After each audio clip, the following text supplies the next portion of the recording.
Broadcasting live from the Business RadioX studios in Atlanta, Georgia, it's time for High Velocity Radio.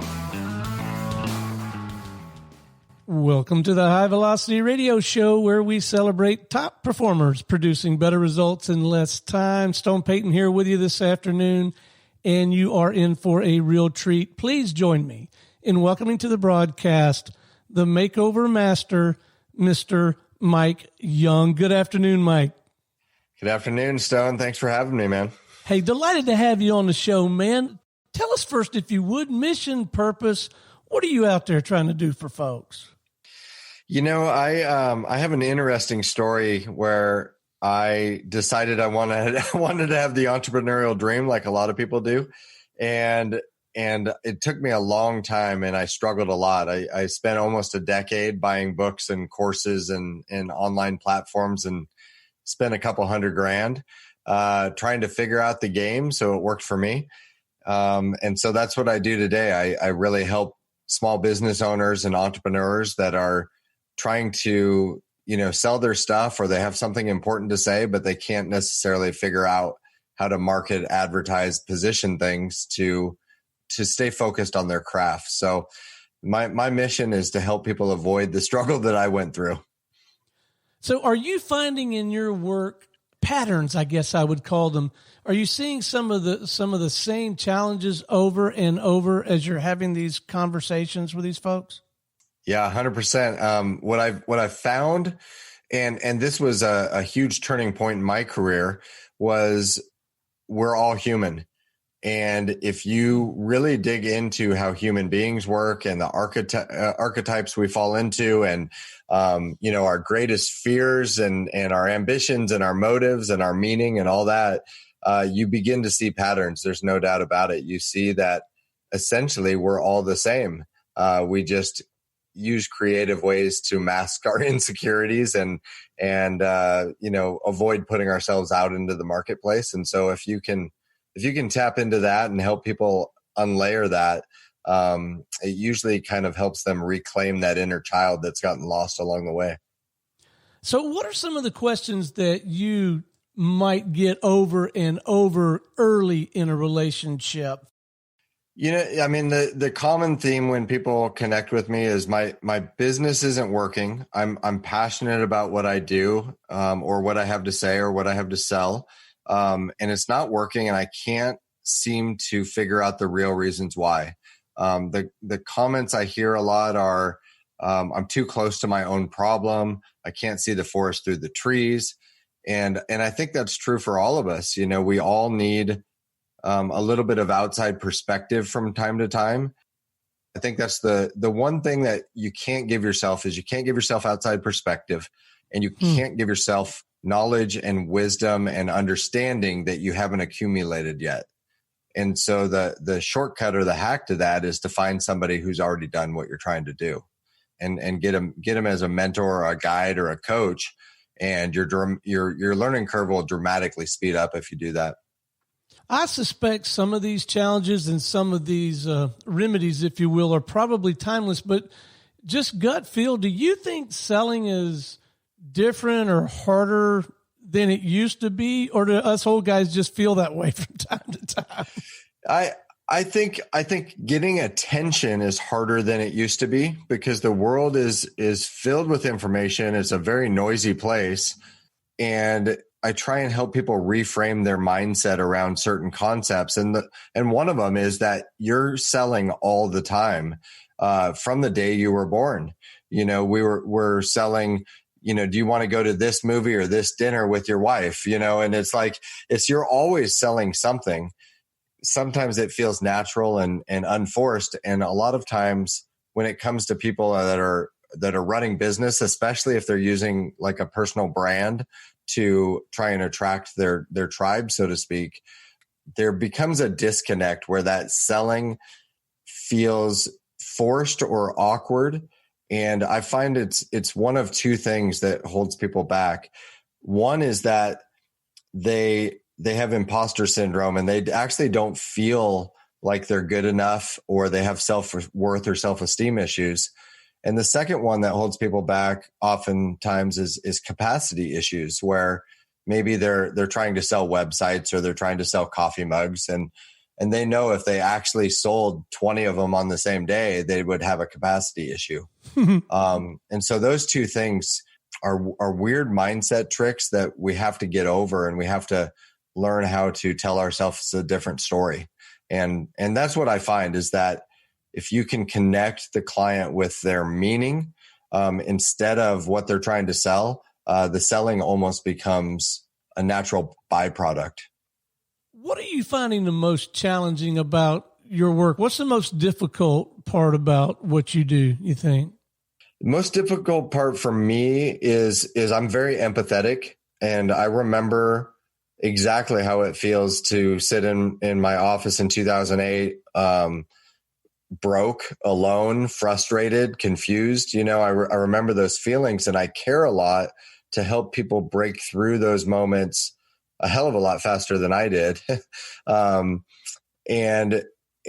the one of the biggest challenges I face is allowing people to go through the process, not stepping in and enabling them and always solving their problem for them. Because what I've found over time is that when you enable and you help people solve the problem faster sometimes by just stepping in and doing it for them, they don't build the foundational strength, character, knowledge, wisdom that they need to have so that they can fish for themselves, so to speak. Instead of just giving somebody a fish, how do I show them a path where at the end of it, they can do this for themselves and they have the confidence and the character and the skills to be able to do it over and over again.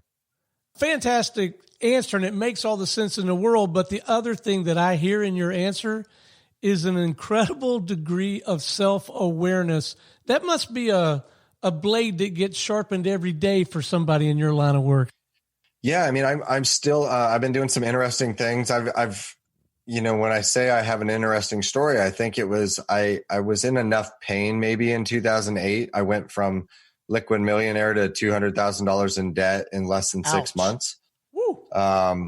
And I just became committed. I have tattoos that say commitment and freedom on my body. And I became driven. I did some crazy stuff, where I listened to everything Russell Brunson ever recorded during a 42-day stretch. And even last night and this morning, I've been really digging into the deeper level psychology and sociology.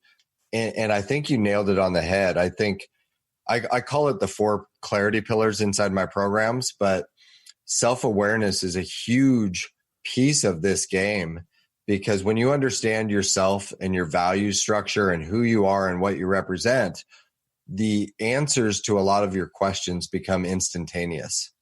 And so that's the gap. People when they're not clear on who they are and what their mission is and what they're trying to accomplish, they might spend 4, 6, 8, 10 hours or 4, 6, 8, 10 weeks trying to figure out an answer to a question because they're not clear on where they're going. But when you're really clear and really self-aware on what you're doing, the opportunities that come at you, the obstacles that come at you, it's the bad analogy is probably like if you're in a boat going towards a lighthouse. It's very easy to see that you need to not veer too far off to the right or too far off to the left. You're just going towards the lighthouse. And when people are not clear on where they're headed, you can go wildly off course, or you can spin, you can row your paddles as hard as you want, but be spinning in a circle, so to speak. So how does the whole sales and marketing thing for you work? And let me tell you why I'm asking. True. It seems like a very crowded arena. Helping people in business who are struggling sounds like I guess one thing is you got a pretty large prospect pool, but it seems like a really crowded arena. How do you break through that clutter with your own sales and marketing? You become yourself 24/7, 365. And not to get too deep into it, but I go into this stuff in my free course. I go into this in a lot of the resources on our website, but I go into this in my book. But you essentially attract similar types of people that want what you already have. And so one of the things that I told myself in the beginning, because I was so empathetic and I wanted other people to have all these things, but yet somehow subconsciously I was robbing myself from getting everything I wanted. You have to go through a period of becoming extremely selfish to get everything that you want before you can ever pour from a full cup, so to speak, and give back to others. And the reason is because we're all wandering through this life with a better version of ourselves that we're trying to become. And we do that in various areas. You know, maybe it's we want to be better with our time or our family or our relationships or our money. And we're constantly using our reticular activation system to seek out those things that are providing us evidence that they may give us the answers to become a better version of ourselves in some way. So if you start saying, I really want to get fit and I want 6-pack abs, you're naturally going to start looking for people that already have 6-pack abs. This is why a fitness instructor has to get the 6-pack abs for himself first before he can ever give it away to others successfully. And so I would say that's the answer is self-awareness on what you're trying to accomplish, and then actually ordering your life and your patterns and your routines in a way to go get that. And then it's much easier to give it away to others and help other people do the same thing because you've already done it for yourself. I love that analogy or that illustration of having the 6-pack abs. And candidly, you and I have both experienced this, and I'm sure our listeners have too. Not everyone out there who is describing ways to help you improve your business has gone and done that themselves just yet. Yeah, and it's like, am I going to go get? If I'm trying to get 6-pack abs, am I going to go follow somebody like Chris Farley, or who am I going to follow, right? And I think that's one of the things, to kind of circle back around to your question is, how do you separate yourself from the competition? Well, every one of my clients that I know has their own subjective view of the world. They have their own unique experiences, their own obstacles. And when you can reverse engineer that and put it out to the world and articulate yourself in such a way and articulate the problems that you solve, your only solution is you're naturally going to attract those that want what you have. So there's a lot of this game, honestly, is, people come to me with marketing and advertising problems. My lead magnet's not working. My offer's not working, whatever it is. And almost always the first war we've got to win is the war with ourselves and the war with our mindset, because when you're going after something that you want to become in your mind, that means that you're not there yet. And so as you begin to start to become the best chef or the best author or whatever, and you're not there yet, there's always that moment, and sometimes it can last for years, of imposter syndrome, where you don't feel good enough, you don't feel worthy enough. And that's what's holding people back from truly going after and selling their thing, because they don't feel worthy enough for themselves yet. All right. At the other end of the continuum, I've had a little bit of experience in trying to guide my limited field of coaching clients, which is pretty much limited to our studio partners right now. But I know a thing or two about using this platform to help people make money. So I try to share that with our studio partners. My observation has been, and I wonder if there's any parallel to this at all in your world, that sometimes the most rewarding work is with the person who's already pretty darn successful, but they want to accomplish more. They are self-aware, and they're every bit as frustrated maybe as the person who's really struggling, or the aspirational person.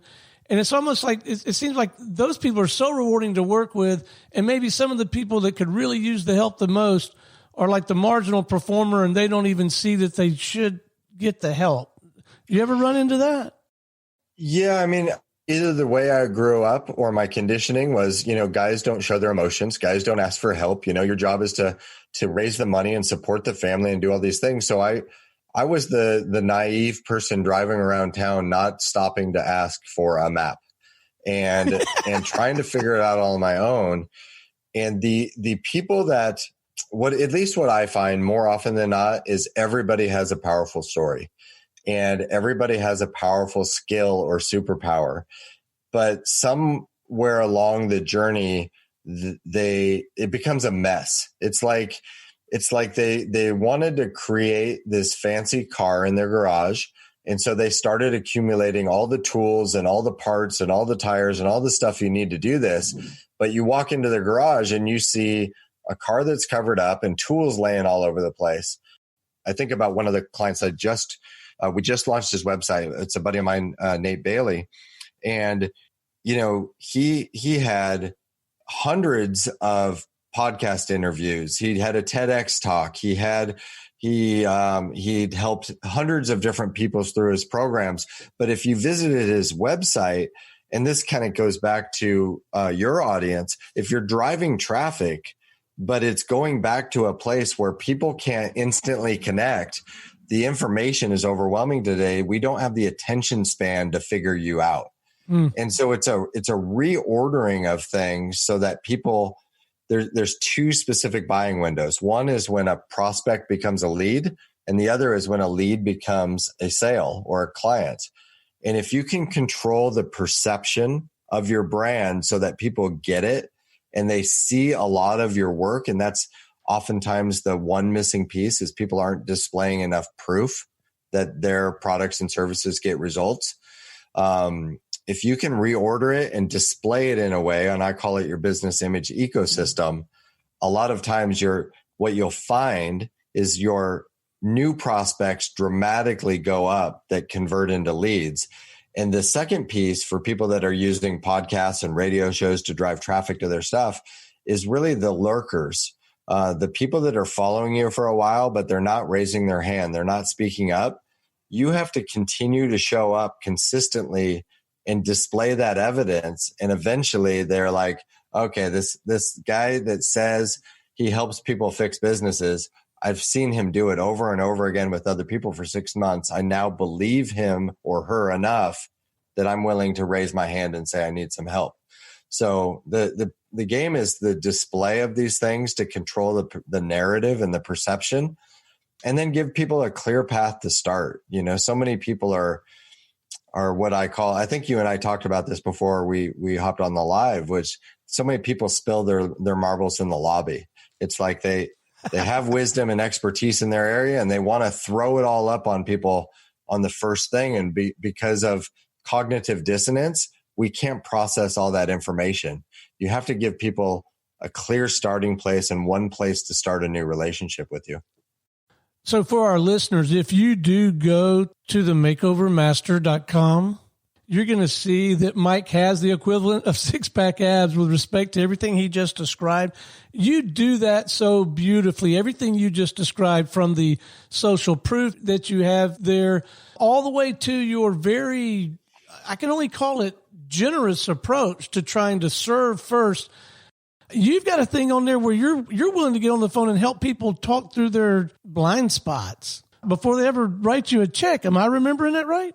Yeah, I found one of the things that was always lacking for me as I took all the books and courses, the one missing piece was direct side-by-side help.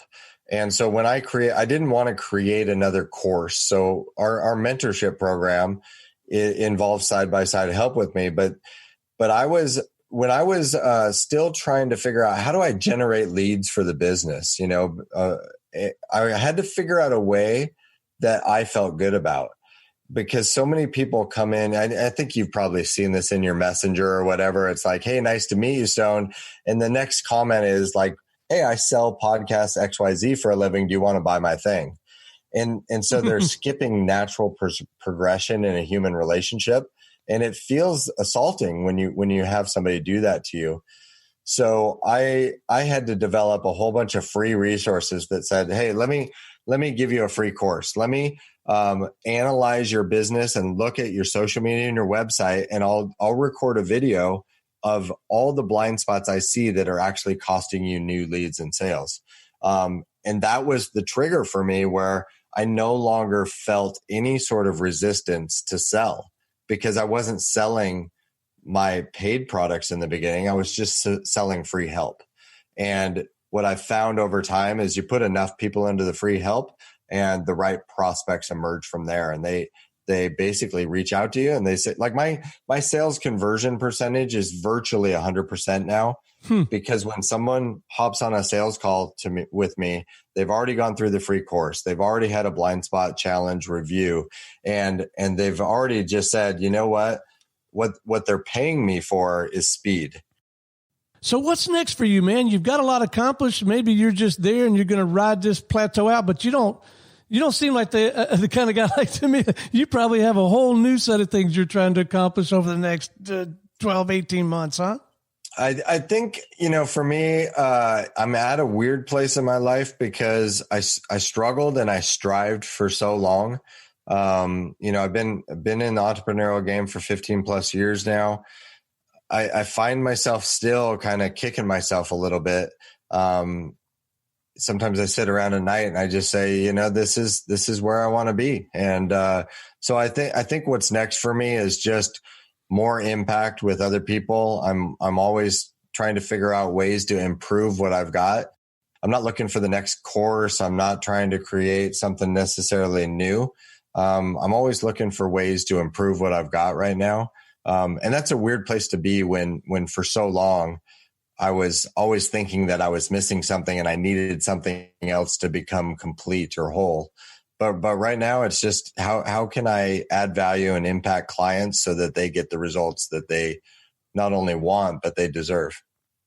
All right. Before we wrap, let's make sure we leave our listeners with a couple of tips, maybe some actionable things that maybe they could go ahead and begin working on even before maybe they reach out to you, some low-hanging fruit. As soon as they're done listening with this, is there one or two things that a business person out there could maybe begin to do, even maybe before they were to connect with somebody like you?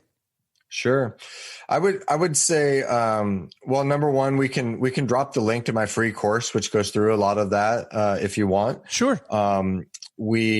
What I would say is it comes down to clarity. So I would say number one is get clarity around the 4 clarity pillars, which is who are you? Who is your ideal client? That's the second one. What products and services do you deliver to solve their problems? Like, how do you solve problems for your ideal client? And then really start to understand how human beings work in general and why we buy anything in the first place. And it's usually not the reasons you think they are. It's we have 16 core desires and we're buying things for subconscious reasons a lot of times. And the second thing I would say that I see over and over again is credibility issues with people's website and their social media. You have to get everything to line up, speak the same language, look the same. So much of branding is around symbols and imagery. And so put yourself in your ideal prospect's shoes. And then what happens when you look at your own business image ecosystem, as I call it? What happens when you look at your hub, which is usually your website? What happens when you search your name? What happens when you look at your social? Do you have consistency? Do you have broken links? Do you have proof that you do what you say you do? And more often than not, that's what I find people that have Facebook and Instagram and LinkedIn and their website, but they have 4 different messages across those platforms. And so get those things to line up, give people a clear place to start a new relationship with you. And then not only that, once everything does line up, the number one thing I see is that people say one thing, but they're showing a different thing, which they may say, I help 6-figure entrepreneurs get to 7 figures. But there's virtually no proof of that. And there's actually 11 forms of proof. I teach 8 in the free course. And so you really just have to display proof that you actually do the thing you say you do, or else you're just talking. All right. Where can our listeners go? What is the best touch point? Is it at themakeovermaster.com? Everything's on my website. I have a page where you can pick my brain for free. I have a resources page. It's themakeovermaster.com. And then I'm on social media on Facebook, Instagram, and LinkedIn, and YouTube, but you can track me down there as well if you want to connect. Fantastic. Well, Mike Young, the Makeover Master, it has been an absolute delight having you on the show, man. It's my pleasure, Stone, and thanks for having me on. All right. Until next time, this is Stone Payton for our guest today, Mike Young, the Makeover Master, and everyone here at the Business RadioX family saying we'll see you in the fast lane.